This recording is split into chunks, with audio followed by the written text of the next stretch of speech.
Welcome. स्वागत है। आज पढ़ेंगे हम काफी इम्पोर्टेंट टॉपिक। थंबनेल से समझ ही गए हैं। जी हाँ, इंटरनेशनल इकोनॉमिक इन्वायरमेंट हम देखने जा रहे हैं। आप देख रहे हैं इकोनॉमिक नॉलेज वाई अभी। Let start. सबसे पहले हम introduction to international economic environment पे अंडरस्टैंड करेंगे, उसके बारे में जानेंगे, समझेंगे। Then we further move on further topic. So defining the economic environment. International economic environment encompasses a wide range of factors influence global key component including जैसे economic system हो गया। इसमें वेरियस टाइप ऑफ आते हैं economic. जैसे हो गया capitalism, यानी जहाँ पे कैपिटलिज्म डोमिनेट इकोनॉमी है वहाँ की, जैसे यूएसए की बात हो गई ये। फिर सोशलिज्म, फिर इसमें आता है जैसे चाइना हो गया, नॉर्थ कोरिया हो गया। ये सब सोशलिज्म, यानी कि गवर्नमेंट का मेन रोल रहता है हर चीज़ करने में। फिर आता है मिक्स्ड इकोनॉमी, यानी इसमें गवर्नमेंट का भी और प्राइवेट का भी, जैसे हमारा प्यारा भारत इंडिया। फिर हम ट्रेड रिलेशन की बात करेंगे, बायलैटरल एंड मल्टीलैटरल एग्रीमेंट की, जो कि कॉमर्स को सेव करता है, यानी कि एक्सपोर्ट इंपोर्ट हो गया, कंट्री के इंटरनेशनल रिलेशन हो गया, मैनी चीजें। Then we talk about the financial market, global capital flow, investment opportunities. Then we talk about the cultural influence, how culture and consumer behavior affect economy. Without wasting time, let's start the main topic. Important for stakeholder. सबसे पहले हम देखेंगे business के point of view से। Understanding the economic environment enable businesses to navigate market challenges effectively. Seize opportunity हो गया, adopt strategy हो गया, remain competitive in rapidly changing global landscape. फिर हम गवर्नमेंट के बिहाफ पे देखेंगे, तो government must comprehend the international economic landscape to formulate policy that promote growth, attracting investment, and ensure sustainable development while responding global challenges and economic fluctuation. Government का आप लोग जानते ही हैं, मेन एम रहता है कि सोसाइटियल डेवलपमेंट, सोशल वेलफेयर, इन्हें सब चीज़ों पे ज़्यादा फोकस रहता है। तो उसके रिगार्डिंग वो पॉलिसी, ये सब वो सब चेंजेस करती रहती हैं। ये कोई नई बात बताने वाली है नहीं, आप लोग खुद ही समझदार हैं, जानते हैं।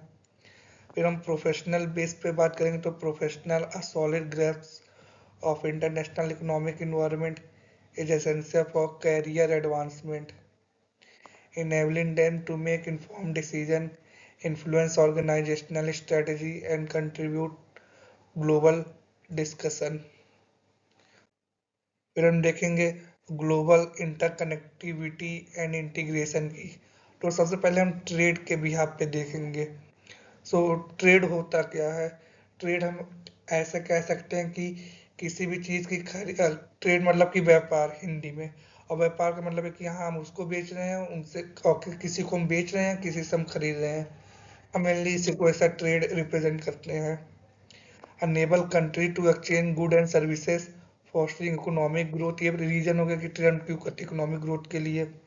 Enhancing efficiency and providing consumer with diverse product choice, ultimately reaching both local and global market. Let me talk about the investment purpose. तो इसमें सबसे मेन रहता है एफडीआई, फॉरेन डायरेक्ट इन्वेस्टमेंट। आप लोगों ने एक और कंसेप्ट पढ़ा होगा एफआईआई, यानी फॉरेन इंस्टीट्यूशनल इन्वेस्टर।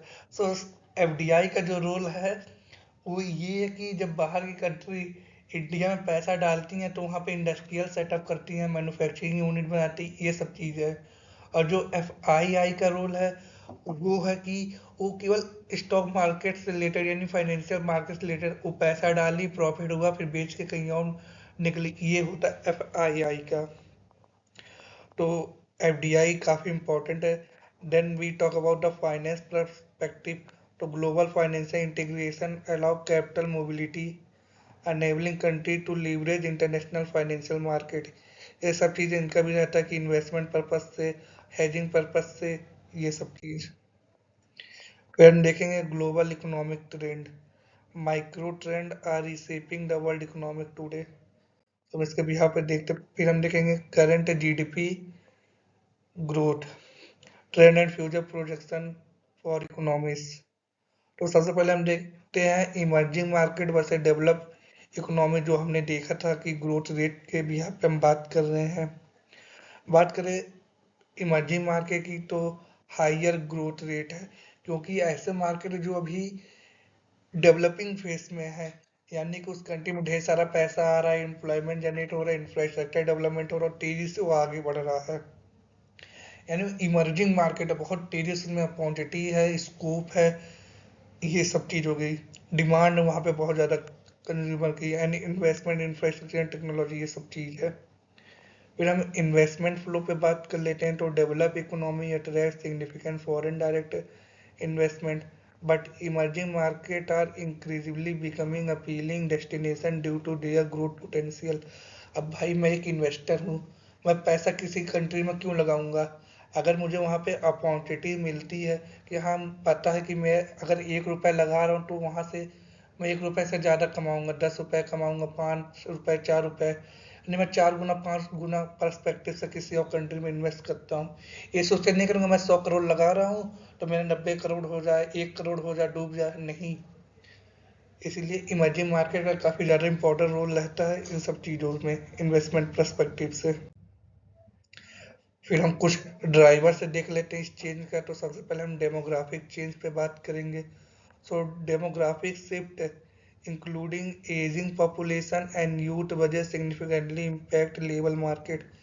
अब ये आम सी बात है, अगर एजिंग पॉपुलेशन होगी तो ग्रोथ जीडीपी की वैसे ही स्लो डाउन हो जाएगी। हम एग्जांपल लेते हैं जैसे जापान की, वहाँ पे ग्रोथ ना के बराबर क्यों? क्योंकि वहाँ की जो पॉपुलेशन है वो एजिंग हो गई, यानी कि बुढ़ापे की ओर बढ़ी, अगर हम इसे हिंदी में समझना चाहे तो। और हम अगर यहाँ की बात की जाए तो जैसे यूथ ब्लजेस हो गए, जैसे इंडिया में यानी यूथ पॉपुलेशन है, इस वजह से भी काफ़ी इम्पैक्ट होता है, चेंजेस होता है डेमोग्राफिक का। फिर हम टेक्नोलॉजी के भी यहाँ पे देख लेते हैं। तो technological change is revolutionise industry, fostering innovation, improving efficiency, creating new market opportunities. हाँ, अलग अलग मार्केट में अलग अलग टाइम पे काफ़ी ज़्यादा फ्लक्चुएशन होते रहते हैं, रैपिड चेंजेस होते रहते हैं, नई नई टेक्नोलॉजी आई, पता ही नहीं चला 1 महीने पहले हम ये टेक्नोलॉजी की वजह से ये करते थे, अब कोई नई निकल के आ गई जो कि पूरा मार्केट ही चेंज कर दी। तो ये सब भी कुछ है जो कि इकोनॉमिक ग्रोथ में काफ़ी इफेक्ट करते हैं, कह सकते हैं। फिर हम अर्बनाइजेशन देखते हैं, ये भी एक की ड्राइवर चेंज है। सो अर्बनाइजेशन, अर्बनाइजेशन मतलब आप लोग समझते क्या, पहले बताइए। इसका सिंपली मतलब यही है कि अगर किसी कंट्री की पॉपुलेशन पहले वो रूरल में रहा करती थी, पर जो शहर में यानी जो सिटीज में डेवलपमेंट होने लगी, सब कुछ बनने लगा, तो रूरल के लोग अर्बन में आने लगे, यानी नौकरी ढूंढने के लिए फिर वहाँ पे रहने बसने लगे। तो कह सकते हैं कि ये जो प्रोसेस है, यानी गांव से निकल के शहर तक आना, इसी को हम अर्बनाइजेशन कहते हैं। सिंपली मैं बताया हूँ हिंदी में, यहाँ पे इंग्लिश में आप लोग पढ़ लीजिएगा, अच्छे से समझ आ जाएगा। अब एक ग्लोबलाइजेशन, सो ये कोई नया टॉपिक है नहीं, आप लोग अगर इकोनॉमिक देख रहे हैं तो काफ़ी सालों से पढ़ते आ रहे हैं। ग्लोबलाइजेशन यानी अपनी मार्केट को ग्लोबल लेवल पे ओपन कर देना, कनेक्टिविटी, इन्वेस्टमेंट, मल्टीपल पर्पस के लिए, ये सब चीज़ है। यहाँ पे मैंने लिख दिया है, आप लोग अच्छे से पढ़ लीजिएगा, समझ आ जाएगा। सो हम नेक्स्ट टॉपिक पे मूव करते हैं। हम ग्लोबलाइजेशन का इम्पैक्ट देख लेते हैं, क्या क्या होगा। इंक्रीज ट्रेड वॉल्यूम होगा। हाँ, हमने अपनी मार्केट ओपन कर दी है। पहले हम आपस में ही खरीदते थे, जैसे हमने, मैं हूँ राम तो मैं श्याम से 10 रुपये खरीद लिया, श्याम मुझसे 20 रुपये खरीद लिया, तो ये लिमिटेड रहता था। अब पूरा मार्केट ओपन हो गया तो मैं श्याम, धनिया, पुदीना, हर जो जो एग्जाम्पल मैं दे रहा हूँ, हर चीज़ से खरीद सकते हैं, ये चीज़ है। यानी हमारा वॉल्यूम बढ़ गया, ट्रेड वॉल्यूम बढ़ गया। हाँ, हम 10 रुपए खरीदते थे, अब हम उससे खरीद रहे हैं, मान के चलिए हम राहुल से खरीद रहे हैं, पुनीत से खरीद रहे हैं, सुमित से खरीद रहे हैं, ये सब चीज़। फिर फॉरेन डायरेक्ट इन्वेस्टमेंट, मैंने पहले ही बता दिया कि ये काफ़ी ज़्यादा इंपॉर्टेंट रोल प्ले करता है इकोनॉमिक ग्रोथ में। फिर labour market dynamic, so labour is increasingly mobile with many workers seeking opportunity across border. अगर मुझे इंडिया में बढ़िया पैसा नहीं मिल रहा है, ग्लोबलाइजेशन की वजह से मैं बाहर देश में जाके काम कर सकता हूँ, वहाँ पे मुझे अच्छा तनख्वाह मिल सकती है, हिंदी समझा जाए तो मैं क्यों ना जाऊँ। ये एक रीजन है ग्लोबलाइजेशन का कि भाई साहब मुझे इंडिया में काम नहीं मिल पा रहा, मुझे सऊदीया जाना, यूएई जाना, यूएसए जाना, मैं वहाँ पे भी जाके काम कर सकता हूँ। तो लेबर मार्केट बहुत ज़्यादा डायनेमिक हो गया, यानी ओपन हो गई है। फिर टेक्नोलॉजिकल एडवांसमेंट, हाँ, अगर हमने ग्लोबलाइजेशन किया है, पहले हम कोई हमारे लोकल प्रोडक्शन थी, वो एक दिन में 10 प्रोडक्ट बनाती थी। अब बाहर की कोई विदेश की कंट्री में वो टेक्नोलॉजी थी जो कि 1 घंटे में 100 प्रोडक्ट बना रही है। तो वहाँ की टेक्नोलॉजी एडवांसमेंट कर लेते हैं, ला के खुद यूज़ कर लेते हैं। ये सब चीज़ है, आपको समझ आ गया होगा, कोई नया चीज़ है नहीं। So move on next topic. फिर हम देखेंगे international trade and investment framework flow driving global economic interaction. So हम बात करेंगे इंटरनेशनल ट्रेड थ्योरी की। So, the landscape of international trade is deeply influenced by various theories that help understand how and why countries engage in trade. So, comparative advantage posits that nations should specialize in producing goods for which they have lowest opportunity cost. यानी इसमें यही है कि वो country लोग जिनके पास खुद के रिसोर्सेस है, रॉ मटेरियल, वो आसानी से बढ़िया लो प्राइसेस में बेटर क्वालिटी ऑफ प्रोडक्ट बना सकते हैं। उन कंट्री के पास ये एक तरीके का कंपैरेटिव एडवांटेज है। जैसे हम एग्जांपल ले, अगर चाइना में रेयर अर्थ मेटल ढेर सारे प्रेजेंट है तो वो लिथियम बैटरी बना सकते हैं इजिली। तो उनके पास एक कंपैरेटिव एडवांटेज है। इंडिया के पास नहीं है मिनरल उतना रिच, तो इंडिया इसमें एडवांटेज नहीं है। इंडिया डिपेंडेंस है चाइना के ऊपर। इसलिए आप लोगों ने न्यूज़ में देखा होगा, चाइना ने जैसे ही रेयर अर्थ मेटल पर रोक लगाई, इंडिया का पूरा ईवी सेक्टर हिल जाता है। तो कुछ हमारे पास एडवांटेज रहेंगे, कुछ उनके पास एडवांटेज रहेंगे। ये सब चीज़ें हैं, तो मैं थोड़ा हट के बताया हूँ। इसमें जो है थोड़ा अलग है, उसको भी देख लीजिए कि इसमें क्या है। This model emphasize the benefit of trade resources allocation। Resources allocation मैंने बात कर ली, based on different production capability, ये ठीक है। फिर हम ट्रेड एग्रीमेंट की बात कर सकते हैं, डब्ल्यू। ये डब्ल्यू बहुत पुराना है, पहले इसको गैट के नाम से जाने, यानी general agreement tariff and trade agreement. बाद में इसको डब्ल्यू इसका नाम चेंज कर दिया, यानी वर्ल्ड ट्रेड ऑर्गेनाइजेशन। ये चीज़ है। तो ये क्या करता है, फैसिलेट स्मूथ ट्रेड। हाँ, स्मूथ ट्रेड फ्लो हो, लड़ाई झगड़े इन सब चीज़ों से नहीं। हाँ, आप अच्छे से कंट्री के बीच में रिलेशन है, कोई डिस्प्यूट ना है किसी चीज़ ट्रेडिंग में, इन सब के लिए इंश्योर करता है। इस्टेब्लिशिंग रूल रिजॉल्विंग डिस्प्यूट, जो कि मैंने बात कर ली, ये सब चीज़ें। फिर नाफ्टा है और उस्माका है। नाफ्टा यानी North America free trade agreement, now USMCA हो गया इसका नाम। ये क्या है, ये reshape trade relationship between US, Canada and Mexico, promoting economic integration and increasing cross border commerce in the region. तो भी ये तरीके का फ्री ट्रेड एग्रीमेंट है। सो आप लोगों के दिमाग में आ रहा हो ये फ्री ट्रेड एग्रीमेंट होता क्या है। तो हम इसको हिंदी में आपको अच्छे से समझा। फ्री ट्रेड एग्रीमेंट ऐसे एग्रीमेंट होते हैं जब दो कंट्री आपस में एग्रीमेंट करते हैं ड्यूटी रिलैक्सेशन को लेके। मेनली ये रहता है कि हाँ, आपके प्रोडक्ट पे हम जीरो टैरिफ लगाएंगे, जीरो ड्यूटी लगाएंगे, ताकि आपका जो प्रोडक्ट है वो हमारे कंट्री में सस्ते में बिक पाए। जनरली हम एक एग्जांपल से समझते हैं, जैसे अगर इंडिया यूएसए का फ्री ट्रेड एग्रीमेंट हो जाता है तो 10 रुपए का अगर कोई पार्लेजी है तो उसे 10 रुपए में बेच पाएंगे वहां पे भी। अगर फ्री ट्रेड एग्रीमेंट नहीं है, वहां पर टैरिफ है, ड्यूटीज है, मान चलिए 25% टैरिफ है, तो 10 रुपए, अगर 100 रुपए का है, अगर हम उसमें बेचना चाहेंगे तो 25% टैरिफ अलग, यानी 125 रुपए में वो महंगा बिकेगा। ये चीज है। तो इसके लिए फ्री ट्रेड एग्रीमेंट होता है कि हाँ, टैरिफ नहीं लगेगा, कोई ड्यूटी नहीं लगेगा, फ्री ट्रेड रहेगा। ये सब चीज है। फिर हम ईयू की बात कर लेते हैं, यानी यूरोपियन यूनियन। ये यूरोपियन यूनियन किया, आपके माइंड में ये भी आ रहा होगा। तो यूरोपियन यूनियन ये कलेक्टिव ग्रुप ऑफ नेशन है, ये कंट्री नहीं है, ये मल्टीपल कंट्री का ग्रुप ऑफ नेशन है। जो कि यूरोप में आता है, यानी ये पूरे कंट्री के पॉलिसी फ्रेमवर्क को मेंटेन करता है कौन, और ये कलेक्टिव सारी कंट्री को रिप्रेजेंट करता है एक ग्लोबल फोरम पे।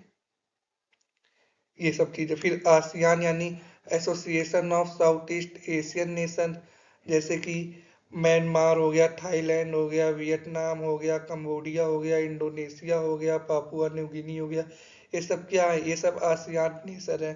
तो इनके साथ भी हमारा एग्रीमेंट है, जिसका मोटिव रहता है ट्रेड लिबरलाइजेशन का, इकोनॉमिक ग्रोथ का।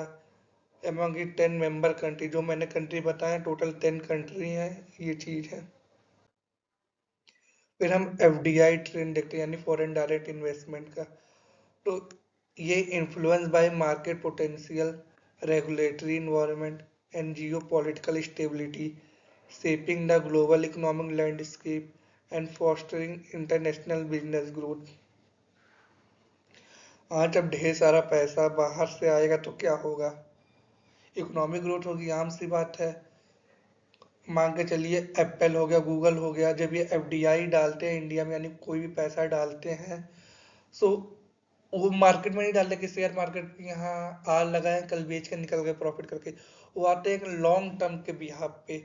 जैसे हम एग्जांपल लेते हैं, गूगल हो गया, वो कह रहा है कि हम आंध्र प्रदेश में डेटा सेंटर लगाएंगे, 10 बिलियन 20 बिलियन जितना भी इन्वेस्टमेंट करेंगे। तो क्या है, वो एक दिन का नहीं है, वो लॉन्ग टर्म का है, 5 साल 10 साल 20 साल, जब तक उनके हाथ में जब तक चलेगा चलेगा, तब वो लॉन्ग टर्म के बिहाफ पे लगा रहे हैं कि हाँ जान रहे हैं इंडिया में डेटा सेंटर का ग्रोथ बहुत ज़्यादा है, तो इसमें पोटेंशियल बहुत ज़्यादा है, तो इसीलिए वो सेटअप कर रहे हैं। क्योंकि और फिर ढेर सारी नौकरियां क्रिएट होगी, ये सब चीज़ें। फिर हम देखते हैं सक्सेसफुल ट्रेड पार्टनरशिप। सबसे पहले हम सिंगापुर ग्रोथ की बात करेंगे। तो Singapore has emerge as a global financial hub, facilitating trade and investment across Asia and beyond. ये चीज़ है। फिर हम जर्मनी ट्रेड की बात करते हैं, तो Germany robust export economy, thrive on it advance manufacturing sector, fostering international trade partnership and investment flow. Then we talk about an important country like China dynamic. So China rapid economic transformation and integration into global market illustrate its pivotal role in international trade today. फिर हम देखते हैं exchange rate and finances. So understanding currency dynamic and their global market, हम इसमें देखेंगे। तो इसमें सबसे पहला है एक्सचेंज रेट रिजीम। इसमें हम क्या पढ़ेंगे, इसमें हम fix floating and manage system के बारे में जानेंगे। तो सबसे पहले हम देखते हैं कि फैक्टर इन्फ्लुएंस एक्सचेंज रेट है क्या। तो सबसे पहले इंटरेस्ट रेट, जो कि इन्फ्लुएंस करता है एक्सचेंज रेट को। अगर हाइयर इंटरेस्ट रेट रहेगा तो क्या होगा, increase the value of currency होगा, as they attract capital seeking better return, thus boosting demand for that currency in foreign exchange market। ये है। फिर हम इन्फ्लेशन का इन्फ्लुएंस देख लेते हैं एक्सचेंज रेट पे क्या है। तो country with lower inflation rate then other usually see an appreciation in the currency value and purchasing power of that country, sorry that currency increase relative to other over time. So यहाँ पे inflation का mainly यही बताया गया है कि अगर inflation कम रहेगा तो करेंसी अप्रिसिएशन होगा। अगर हम एग्जांपल लें इंडिया का, तो अगर इंडिया में इन्फ्लेशन कम हो अप्रिसिएशन हो, यानी जैसे $1 92 प्रेजेंट टाइम में चल रहा है, अप्रिसिएशन होगा यानी कि $1 90 आएगा, 88 आएगा, 80 आएगा, 70 आएगा, इस तरह का अप्रिसिएशन होगा, यानी क्या होगा, यानी परचेजिंग पावर करेंसी की मजबूत हो रही है, ये शो करता है। ये चीज़ है मेनली। फिर हम पॉलिटिकल स्टेबिलिटी देखते हैं कैसे इन्फ्लुएंस करता है एक्सचेंज रेट को। तो इसमें मेनली यही है कि अगर किसी कंट्री की पॉलिटिकल पार्टी या पॉलिटिकल स्ट्रॉन्ग कंट्री है, यानी कि बार बार कोई सरकारें नहीं बदल रही हैं, जो एक सरकार है वो लंबे समय तक है, वो सेम पॉलिसी फ्रेमवर्क पे वर्क कर रही है, तो एक स्टेबिलिटी रहती है। हाँ, की करेंसी ज़्यादा फ्लक्चुएट होती, मूवमेंट नहीं होती, ये चीज़ है। अगर इसका हम एग्जाम्पल के थ्रू समझे, जैसे पाकिस्तान है, वहाँ पे हमेशा पॉलिटिकल अनस्टेबिलिटी है, कभी सरकार की कभी मिलिट्री की है, तो कभी करेंसी बहुत ज़्यादा डेप्रिसिएट हो जाएगी, कभी कम होगी, तो कुछ फिक्स नहीं रहता। वहाँ पे इन्वेस्टमेंट का कोई मतलब नहीं बनता। हाँ, हमने 1 करोड़ डाले हैं, पता चला कि कल मिलिट्री रूल आ गया, पूरा पैसा डूब गया, कुछ नहीं हो रहा है। तो पॉलिटिकल स्टेबिलिटी भी काफ़ी इंपॉर्टेंट है, और ये काफ़ी ज़्यादा इन्फ्लुएंस करती है एक्सचेंज रेट में, कह सकते हैं। इकोनॉमिक ग्रोथ, ये तो हर चीज़ का कॉन्सेप्ट इकोनॉमिक ग्रोथ डाल दिया जाए। ये हर चीज़ से इकोनॉमिक ग्रोथ, आम सी बात, इन्वेस्टमेंट आएगा, फॉरेन इन्वेस्टमेंट हो गया, जो कि इंक्रीज डिमांड करेगा कंट्री करेंसी का, तो हर चीज़ होगा, ये चीज़ें हैं। फिर हम देखते हैं करेंसी रिस्क मैनेजमेंट। तो जैसे फॉरवर्ड कॉन्ट्रैक्ट हो गया, इसमें रिस्क मैनेजमेंट रहता है कि locking in exchange rate for future transaction to eliminate uncertainty. फिर ऑप्शन के भी यहाँ पे देखते हैं, तो purchasing the right but not the obligation to exchange currency at predetermined rate. फिर currency swap, exchanging cash flow in different currency to reduce risk exposure. फिर natural hedging, structural operational to balance currency inflow, ये सब चीज़ें। तो currency risk management, forward contract, तो contract तो आप जानते होंगे। जैसे अगर बात करें जाए शेयर मार्केट में, तो डेरिवेटिव में आता है फॉरवर्ड कॉन्ट्रैक्ट, ऑप्शन, ये सब चीज़ें। तो इसमें क्या होता है कि हम फ्यूचर कॉन्ट्रैक्ट, यानी कि हम आगे चल के, जैसे कि हमने एक एग्जांपल लेते हैं वीट का, तो हमने ये मान के चला है कि आगे चल के वीट की प्राइसेस, अभी मान के चलिए $5 पर बसल चल रही है वीट का। हम ये मान के चल रहे हैं कि 2 महीने बाद वीट का प्राइस $10 पर बुशल होगा, अगर मैं सही प्रोनाउंसिएशन कर पा रहा हूँ ये। तो हम फ्यूचर कॉन्ट्रैक्ट कर लिए, तो हमने ये अप्रिसिएशन के बिहाफ पे किया कि हाँ महंगा होगा तब हम बेचेंगे, हमें $5 का फायदा होगा। तो कोई और होगा, वो उसके अगेंस्ट में करेगा, यानी वो बोलेगा कि आगे चल के बारिश हो जाएगी इन सब रीजन की वजह से, वो $3 पर बुशल हो जाएगा, तो यानी $2 का लॉस। सो इस बिहाफ पे कॉन्ट्रैक्ट होता है, ये डेरिवेटिव का पार्ट है स्टॉक मार्केट का। तो ये काफ़ी डीप है, तो इसको हम अलग वीडियो में डिस्कस करेंगे, फिलहाल यही है, आप अंडरस्टैंड कर लिए होंगे। तो मूव करते हैं फर्दर नेक्स्ट टॉपिक पे। फिर हम देखते हैं role of financial institution influence global economic stability and growth. सबसे पहले हम देखते हैं ग्लोबल मार्केट को। सो हम इसमें बात करते हैं, global capital market play a pivotal role in facilitating cross border financing, enabling country access foreign investment and diversify funding sources।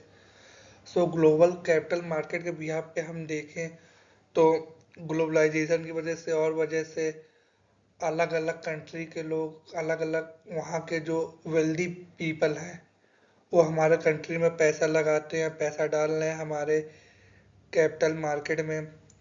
और कैपिटल मार्केट कहाँ कहाँ पैसा डालते हैं, जैसे इक्विटी मार्केट में हो गया, डेप्ट मार्केट में हो गया, इस और वेंचर कैपिटल होते हैं ये लोग। तो हम बात करते हैं इक्विटी मार्केट की, तो offering avenue for public and private company to raise capital internationally, ये हो गया। Enabling government and corporate to issue bond in various currency. तो डेप्ट मार्केट के भी यहाँ पे देखा जाए तो गवर्नमेंट हो गया, वो क्या करती है, वो बॉन्ड इशू कर देती है। जैसे हम एग्जांपल लें, जैसे हमें एक्सप्रेसवे बनाना है, तो क्या करेगा, गवर्नमेंट ने हाईवे बॉन्ड इशू कर दिया, ग्रीन बॉन्ड इशू कर दिया, ये चीज़ हो गया। ट्रेजरी बिल इशू कर दिया, सबसे एग्जांपल हम अच्छा समझते हैं, ये भी है। एफडीआई बता ही चुका हूँ, कोई venture capital, sorry venture capital. तो आपके दिमाग में आ रहा होगा ये वेंचर कैपिटल होते क्या हैं। हम एक तरीके से कह सकते हैं, ये इनको मार्केट में ईगल के नाम से जाना जा रहा होगा। आप लोग सोचेंगे ये ईगल का क्या मतलब समझाना चाह रहा हूँ।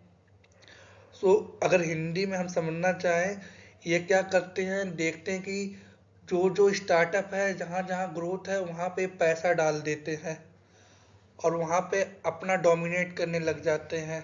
जैसे ईगल है, कहीं मार्केट में उड़ रहा है, देख लिया जमीन पे कुछ उसका भोजन है, तो वो झपट्टा मार देता है, आप लोग हिंदी में अगर कहना चाहे तो। वो चीज़ है कि डोमिनेट कर लेता कि हाँ ये आज खाने का जुगाड़ हो गया।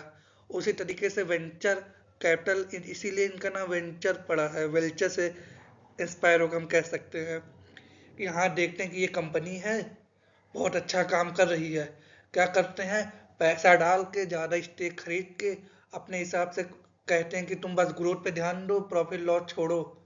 सबसे बड़े एग्जांपल देखते हैं, पेटीएम हो गया, क्या था उसमें से टाइगर ग्लोबल हो गया, सुखोवा कैपिटल हो गया, ये सब वेंचर कैपिटल है। क्या करते हैं ओला हो गया, प्रॉफिट का शकल नहीं देख पाई है, चश्मे पहन के अंधी हो गई कि प्रॉफिट भी कुछ होता है। उसमें क्या है, टाइगर ग्लोबल वेंचर कैपिटल क्या उसका मेन मोटिव था, पैसे देते जा रहा था, एक्सपेंड करते जाओ, लॉस होता जा रहा था, फिर एंड में क्या वो पैसा देना बंद किया। आज ओला का हाल देख ही सकते हैं। कोई नई बात नहीं बता रहा हूँ मैं, आप लोगों के सामने ही है, इसलिए कह रहा हूँ कि आप लोग भी ध्यान से देखिए, समझिए, पढ़िए। बाकी मैं हूँ ही हेल्प करने के लिए। फिर हम बढ़ते हैं इकोनॉमिक पॉलिसी एंड रेगुलेशन की। तो government role are crucial in shaping economic dynamic. So इसमें हम देखेंगे monetary and physical policy. Monetary policy, monetary से मतलब ही समझ पे आ रहा है, यानी मनी से रिलेटेड होगा। जी हाँ बिल्कुल। ये क्या है, ये मेनली आरबीआई के पास इसका सब कुछ कंट्रोल रहता है कि हाँ वो रेपो रेट, आप लोगों ने सुना होगा, आप लोगों ने 12th में पढ़ा होगा इकोनॉमिक्स में। Repo rate, reserve repo rate, bank rate, ये सब चीज़ है, ये सब मॉनेटरी में आती है। इन्फ्लेशन को कंट्रोल करने के लिए मेनली ये होता है। फिजिकल पॉलिसी क्या होता है, मेनली यहाँ पे गवर्नमेंट का रोल रहता है कि हाँ अगर ज़्यादा एक्सपेंडिचर करेगी तो इकोनॉमिक ग्रोथ ज़्यादा होगा, एम्प्लॉयमेंट बढ़ेगा। अब जैसे इंफ्रास्ट्रक्चर हो गया, डैम हो गया, रोड बनाना हो गया, क्या हुआ, गवर्नमेंट पैसा कर रही है इकोनॉमिक ग्रोथ के लिए, ये सब चीज़ है। यहाँ पे हम देख लेते हैं जो मॉनेटरी पॉलिसी और सेंट्रल बैंक इन्फ्लुएंस करती है money supply and interest rate को। तो सेंट्रल बैंक कौन है, आम सी बात है आरबीआई है। फिजिकल पॉलिसी की बात की जाए तो गवर्नमेंट स्पेंडिंग, जो कि मैंने पहले ही बता दिया है, ये चीज़ है। क्या मोटिव रहता है मेन की, इन्फ्लेशन कंट्रोल रहता है, maintaining low inflation in agency for economic health. So ये काम करता है मॉनेटरी पॉलिसी, ये सब चीज़ें हैं। Hope you understand well. So we further move on the trade policy overview. सबसे पहले हम देखेंगे non tariff barrier. Non tariff barrier include regulatory restriction, quotas, standard, and countries imposed to control the amount and quality of import impacting global trade dynamics significantly। Non tariff barrier ऐसे barrier होते हैं जब, इसे आप इस तरीके से समझिए कि हाँ मेनली ये कंट्री करती हैं अपने अंदर के कंपनी को प्रोटेक्ट करने के लिए बैरियर लगाती हैं। अगर नॉन टैरिफ बैरियर रहेगा तो आसानी से ट्रेड होगा, यानी वो अगर सस्ता सामान बना रहे हैं, अगर हमारे कंट्री में भी सस्ता सामान बन पा रहा है तो वो क्या, हमारी कंट्री मान लेके चलिए, वहाँ की कंट्री अगर 10 रुपए में कोई एक सामान बना रही है, हमारी कंट्री में 11 रुपए का कोई कंपनी एक सामान बना रही है। अगर नॉन टैरिफ बैरियर रहा तो वो क्या करेगी कि 10 रुपए में बनाई है, 10 रुपए में यहाँ भेज देगी, तो यहाँ की जो कंपनियां रहेंगी उनको दिक्कत आने लग जाएंगी।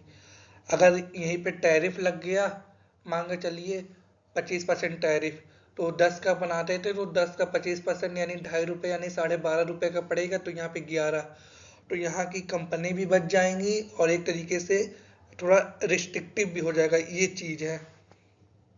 तो इसीलिए टैरिफ लगाना जरूरी रहता है काफ़ी बार खुद की कंपनी को प्रोटेक्ट करने के लिए, क्योंकि अगर बाहर की ही कंपनी डोमिनेट करने लग जाएंगी तो ज़्यादा डिपेंडेंस बढ़ जाएगी। सो ये भी देखना ज़रूरी है।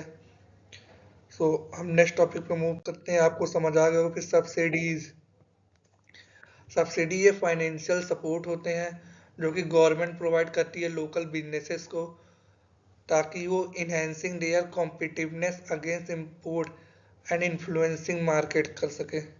तो मेनली सब्सिडी गवर्नमेंट देती है, वो हेल्प करती है लोकल बिजनेसेस को, जैसे हैंडीक्राफ्ट हो गया, जो लोकल बिजनेसेस हो गए, ताकि वो भी ग्रोथ कर सके, वो भी compete कर सके ये चीज है। अब कोटास क्या है? Quotas limit the quantity of a specific good that can be imported, helping to maintain market stability. हम एग्जाम्पल समझते हैं, जैसे हम ईवी का एग्जाम्पल ले, तो जैसे टाटा हो गया, महिंद्रा हो गया, ये सब ईवी में अभी काम कर रहे हैं, 20-25 लाख के रेंज में टाटा पंच, महिंद्रा ये सब ला रहे हैं। अगर यही कोटास सिस्टम है बाहर की कंट्री पे, तो जैसे BYD है, वो 15-15 लाख में टाटा से भी बढ़िया बढ़िया गाड़ियां निकाल रहा है। अगर हम ये छूट दे दें कि यहाँ आप आइए, यहाँ पे बेचिए, तो क्या होगा? बहुत ज़्यादा मार्केट वो हो जाएगा, अनस्टेबल हो जाएगा, यानी कि टाटा महिंद्रा दिक्कत आ जाएगी। तो गवर्नमेंट क्या करती है? कोटा फिट कर, कोटा ला देती है। अब एक साल में 500 गाड़ियां ही बेच सकते हैं इंडिया में। तो एक तरीके से ये रहता है कि बाहर की कंट्री को किसी पर्टिकुलर प्रोडक्ट को रिस्ट्रिक्ट कर देना, ताकि यहाँ की कंपनियां एक स्टेबल मार्केट के हिसाब से धीरे धीरे चले और बाहर के लोग भी आते रहे। ये चीज है। तो समझ गए होंगे आप बढ़िया से। फिर हम देखते हैं regulatory framework, influence cross border businesses. तो रेगुलेटरी फ्रेमवर्क, ये जो वर्ड है रेगुलेटरी, ये फ्रेमवर्क, इसी से आप लोग समझ गए होंगे कि किसी पर्टिकुलर कंट्री की पॉलिसी फ्रेमवर्क क्या होगा, बिजनेस के हिसाब से क्या पॉलिसी है, क्या कंप्लायंस है, क्या रिक्वायरमेंट है, ये सब चीज़ों पे रहता है मेनली। सो मूव करते हैं फर्दर टॉपिक पे, फिर हम इमर्जिंग इशू की बात कर लेते हैं। तो the rise of digital economy has bot several critical challenges, जैसे हो गया डेटा प्रोटेक्शन, ये बहुत बड़ा चैलेंजेस हम कह सकते हैं जो कि इशू हो रहा है। रेगुलेटरी फ्रेमवर्क, ये भी है, लेकिन डेटा प्रोटेक्शन ज़्यादा। फिर cross border data flow, managing data sovereignty concern while facilitating international trade, यही सब चीज़ है। पढ़ लीजिएगा, समझ आ जाएगा। कोई भी डाउट हो कमेंट करिएगा, मैं हूँ ही बताने के लिए। तो फिर हम बात करते हैं political and Jio political influence पे। इसको भी हम देख लेते हैं कि politics directly save the economic landscape. तो हाँ, ये बात सही है कि पॉलिटिक्स ज़्यादा। फिर जियो पॉलिटिकल रिस्क के बिहार पे हम देखेंगे, तो इसमें हम देखते हैं पहला ट्रेड वॉर एंड सैंक्शन। तो सैंक्शन आजकल बहुत ज़्यादा ट्रेंडिंग में है, सैंक्शन लगा दूंगा, ये कर दूंगा, वो कर दूंगा, यही सब चल रहा है। तो आप लोग वेल फैमिलियर है इस वर्ल्ड से, तो इसमें ज़्यादा कुछ बताने का है नहीं। ट्रम्प को आप लोग डेली देखते होंगे कि हाँ, तुम इससे ऑयल ना खरीदो, मैं तुम्हारे ऊपर सैंक्शन लगा दूंगा, तुम उससे ये ना करो, मैं सैंक्शन लगा दूंगा। सैंक्शन वर्ल्ड को ही मजाक बना दिए है आजकल, जैसे लग रहा है। पर हाँ, आप इकोनॉमिक स्टूडेंट हैं, तो इसको भी देखना जरूरी है, देख लेते क्या है। तो economic sanction can severally restrict country access to market and resources, influencing their trade relation and often leading to retaliatory measures that further destabilize international economic dynamics. सो नई बात है नहीं, आप डेली खुद ही एग्जाम्पल देख लेते हैं ट्रम्प का, सेंसर सेंसर सेंसर सेंसर करते रहते हैं। तो आप लोग अच्छे से जानते ही हैं सैंक्शन का मतलब क्या है, और इससे इंटरनेशनल ट्रेड कैसे इम्पैक्ट होता है। भी ट्रेड वॉर, ये आपने वर्ल्ड वॉर 1, वर्ल्ड वॉर 2 ये सब सुना होगा, आपने ट्रेड वॉर भी सुना होगा। ये जो ट्रेड वॉर का, ये साइलेंट वॉर के नाम से जाना जाता है। अगर इसका हम बेस्ट एग्जांपल ले, तो यूएसए वर्सेस चाइना, क्योंकि ये दोनों ग्लोबल इकोनॉमी है, ये दोनों डोमिनेट करना चाहती है पूरे वर्ल्ड पे। तो एक कंट्री सोचे कि ये हमसे आगे ना बढ़ पाए ट्रेड के मामले में, ये सोचे कि ये हमसे ना बढ़ पाए, तो आपस में अंदरूनी उस तरह वर्ल्ड वॉर नहीं चल रही कि हाँ गोला बारूद से, ये ट्रेड से रिलेटेड वॉर चल रही है। सो आप देखते ही होंगे। सो इसमें कोई नया चीज़ है नहीं, आप समझ गए होंगे। सो हम बढ़े आगे टॉपिक पे। जी बिल्कुल। देखते हैं डिप्लोमेटिक रिलेशन। तो strong diplomatic relation fostering conducive environment for trade enabling country to collaborate and investment economic initiative that support mutual growth and stability benefit all involved parties। तो डिप्लोमेटिक रिलेशन ऐसा relation जो कि आप अपने मित्रों country के साथ यानी आपके जो फ्रेंडली कंट्री है उनके साथ भी रिलेशन है, और जो उन फ्रेंडली कंट्री के दुश्मन कंट्री है उनके साथ भी रिलेशन है। तो इसी को डिप्लोमेटिक वे में अगर आप लीड कर रहे हैं तो इसी को एज अ रिप्रेजेंट किया जाता है, डिप्लोमेटिक रिलेशन को। आपको इस तरह नहीं समझ आ रहा होगा, मैं आपको अच्छे से समझाता हूँ हिंदी में। हम एग्जाम्पल लेते हैं, सबसे बेस्ट है इंडिया का। अगर इंडिया की बात की जाए तो वो रसिया से ऑयल ले रहा है, उसको अपने रिफाइनरी में रिफाइन कर रहा है उस पेट्रोलियम प्रोडक्ट को, और उसी पेट्रोलियम प्रोडक्ट को रसिया के दुश्मन नेशन यानी यूरोप को ही वो पेट्रोलियम प्रोडक्ट बेच दे रहा है। ये एक डिप्लोमेटिक है कि हाँ, हम दुश्मन के कंट्री के साथ भी दोस्ती है और उसके साथ भी दोस्त हैं, ये चीज़ है। अब हम एक और एग्जांपल लेते हैं, जैसे इंडिया के ही बिहार पे देखते हैं कि हाँ, हम चाइना के साथ भी ट्रेड कर रहे हैं और यूएसए के साथ भी ट्रेड कर रहे हैं, बल्कि यूएसए और चाइना आपस में दुश्मन है, लेकिन हम फायदा उठा रहे हैं उसका। आपस में ट्रेड वॉर है, कंपनियां सारी इंडिया में आ रही हैं, ये चीज़ है। तो आपको अच्छे से समझ आ गया होगा ये। फिर बिजनेस कॉन्फिडेंस पे बात करते हैं, तो fluctuation in trade policy can affect business confidence. तो बिजनेस कॉन्फिडेंस यही है कि अगर ग्लोबल ट्रेड फ्लक्चुएट होंगी, काफ़ी ज़्यादा दिक्कतें प्रॉब्लम आएंगी, तो बिजनेस के अंदर कॉन्फिडेंस नहीं रह जाएगा कि हाँ, हम उनको बेचें कि ना बेचें। सो यही है कि हाँ, एक प्रॉपर कंट्री में सब कुछ सही रहना भी ज़रूरी है, सब कुछ वहाँ की पॉलिसी फ्रेमवर्क रेगुलेटरी कंप्लायंस हर चीज़ सही हो, ताकि बिजनेस के अंदर भी कॉन्फिडेंस है कि हाँ, हम उस कंट्री में सामान बेच रहे हैं तो हमें कोई दिक्कत नहीं, एक्सपेंड कर सके, ये चीज़ है। फिर हम बढ़ते हैं पॉलिटिकल स्टेबिलिटी इफेक्ट की। तो सबसे पहले इन्वेस्टमेंट कॉन्फिडेंस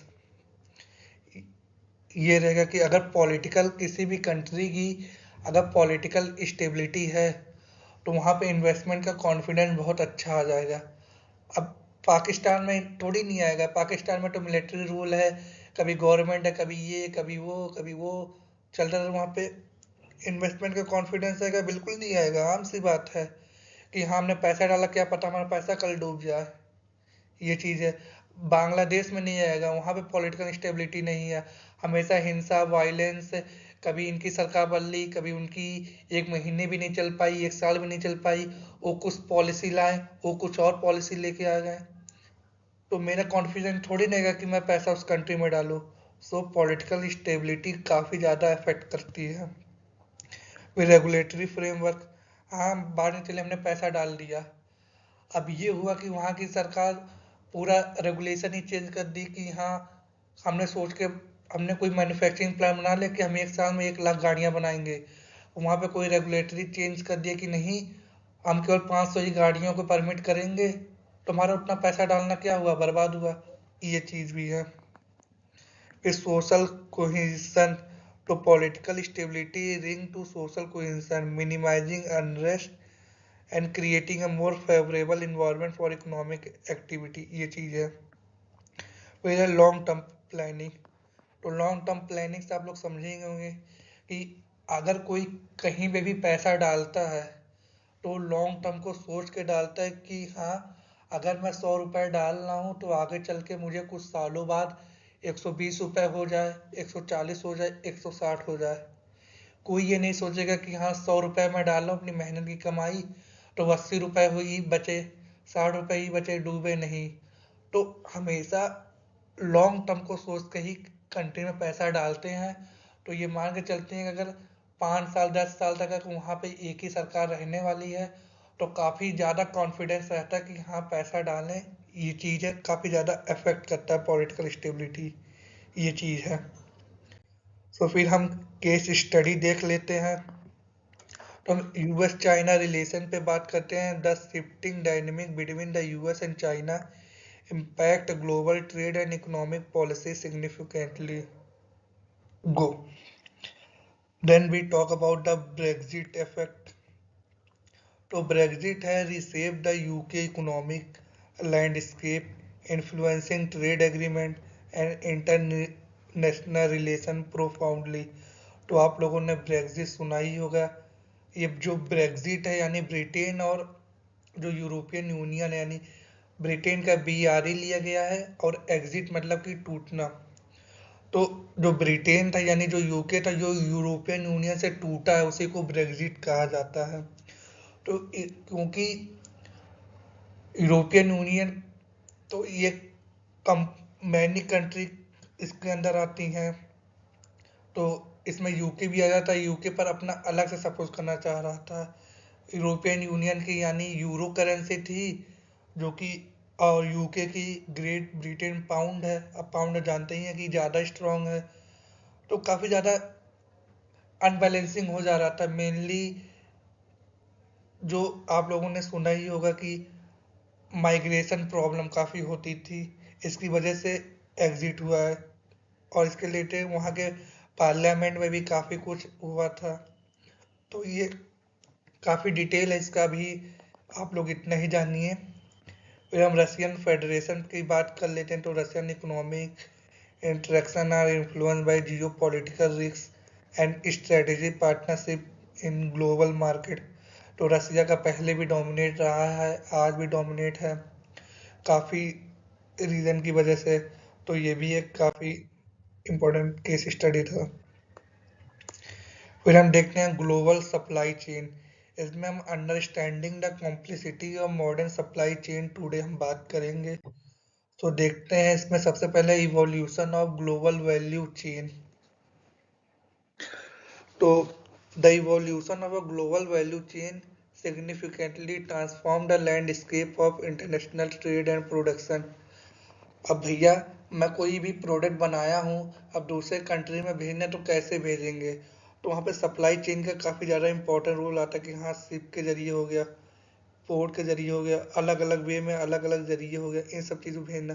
सो हम देखते हैं increase focus on outsourcing. So to lower cost region particularly in Asia हो गया, ये चीज़ है outsourcing.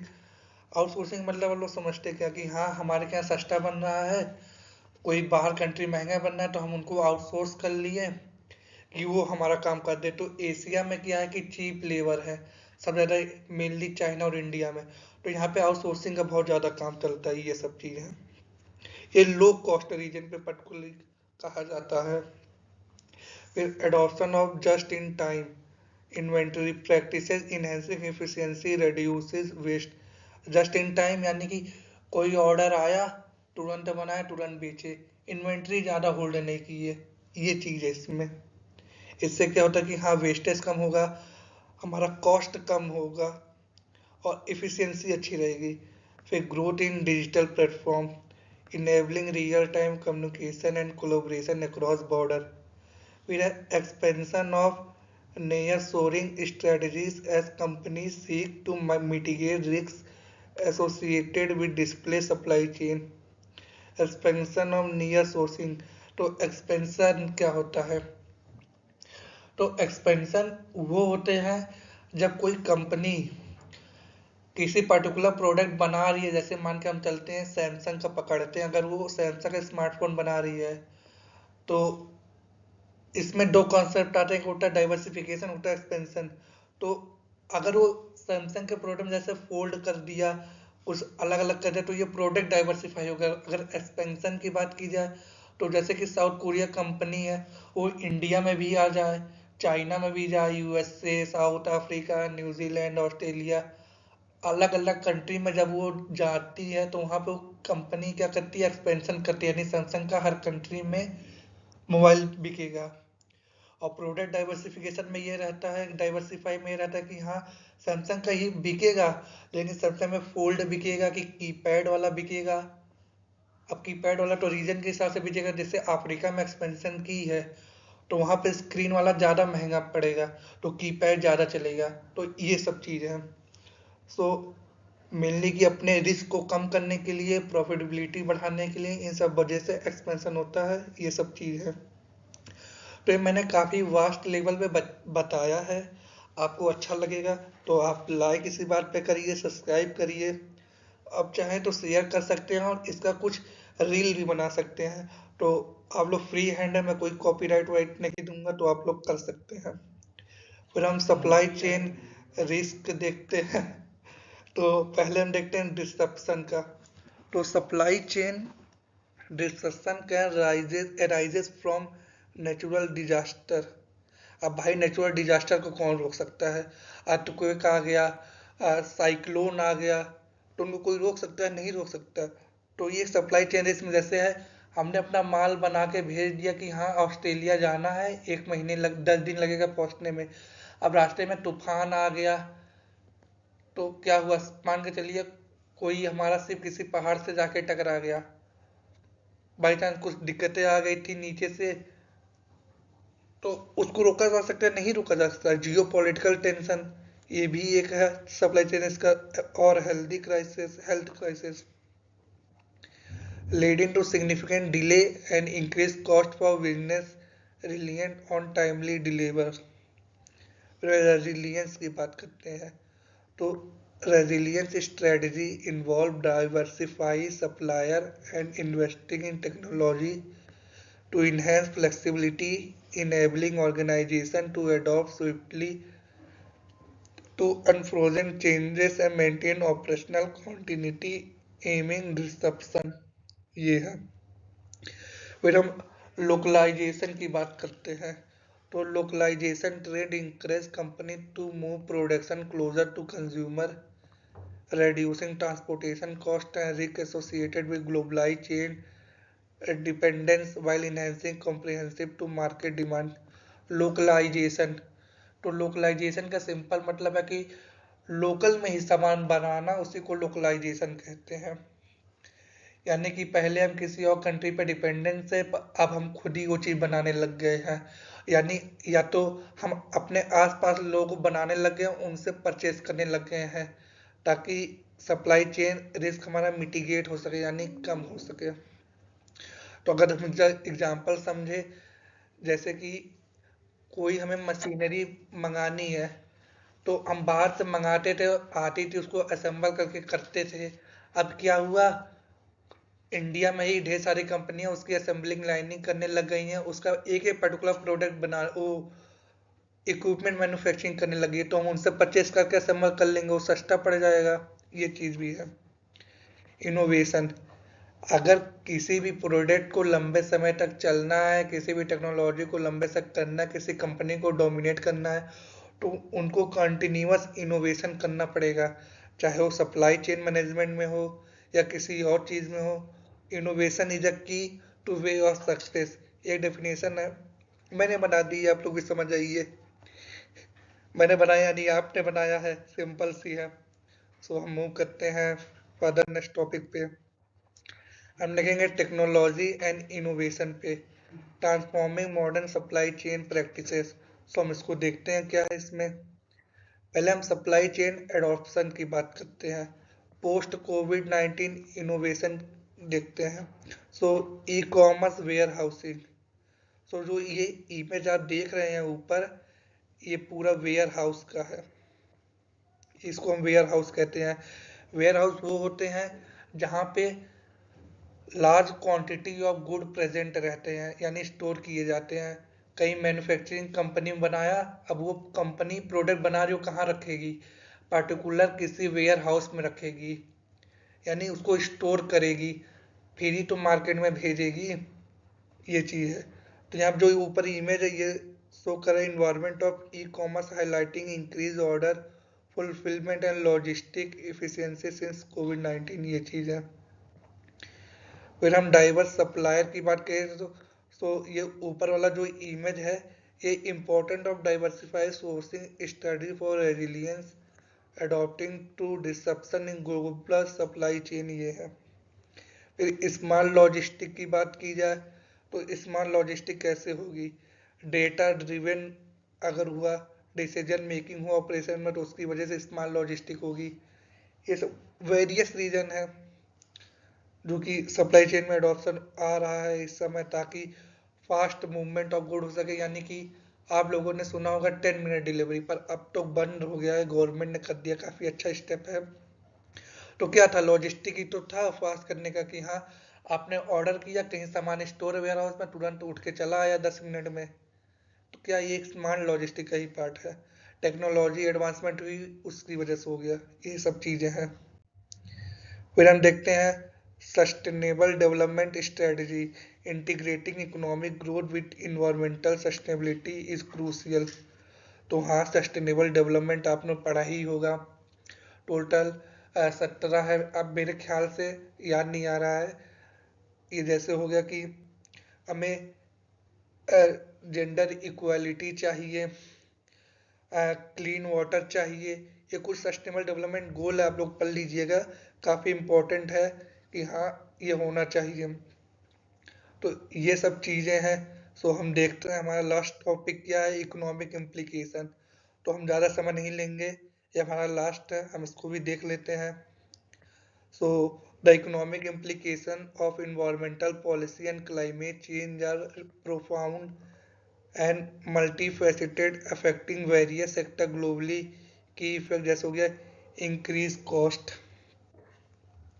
For business adopting to stricter regulation, investment shift की बात की जाए toward sustainable practices improve long term resilience, job creation increase industry versus potential job losses in traditional. तो ये मेनली यहाँ पे दिखाया गया शिफ्टिंग कैसे कर सकते हैं जॉब क्रिएशन में। जैसे कि हम एग्जांपल ले, पहले थर्मा पावर प्लांट में कई लोग काम कर रहे हैं, तो हम कर सकते हैं कि सोलर पैनल लगा सकते हैं, वहाँ पर काफ़ी लोगों को इम्प्लीमेंट कर सकते हैं, यानी कि अलग वे से एक अलग वे में करना इन्वायरमेंट को प्रोटेक्शन के बिहाफ के पर्सपेक्टिव से इस तरीके से भी है। Innovation acceleration in technology and renewable energy sector, global operation needed to address cross-border environmental issue, ये सब चीज़ें हैं। और लास्ट थैंक अगर आप देखे हैं, अगर आप औरों को देखने के लिए मोटिवेट किए हैं, और लोगों को इंस्पायर किए हैं, उसके लिए आपके लिए एक्स्ट्रा एस यानी आपको मोर थैंक्स।